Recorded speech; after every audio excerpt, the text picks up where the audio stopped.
Службите на општина Центар спроведоа акција за расчистување на дива депонија во скопската населба Маџир Мало, при што со камиони и механизација беше исчистена површина од околу 150 квадратни метри.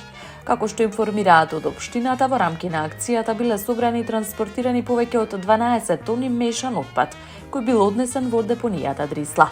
Оваа интервенција е дел од пошироката стратегија за справување со дивите депонии на повеќе локации низ општината. Градоначалникот на Центар, Горан Герасимовски, истакна дека локалната власт останува посветена на одржување на јавната хигиена и подобрување на животната средина. Нема да дозволиме ниту еден дел од општината да биде запоставен. Континуирано чистиме и интервенираме за подобра јавна хигиена. Ова е и заедничка одговорност. Апелирам до граѓаните да ја чуваат животната средина, да не фрлаат отпад на недозволени места, порача Герасимовски. Од општина Центар упатуваат апел до граѓаните активно да пријавуваат диви депонии со цел нивно навремено отстранување. Ваквите активности се од особено значење за спречување на загадувањето на воздухот, почвата и водата, што директно влијае врз здравието и квалитетот на животот на жителите.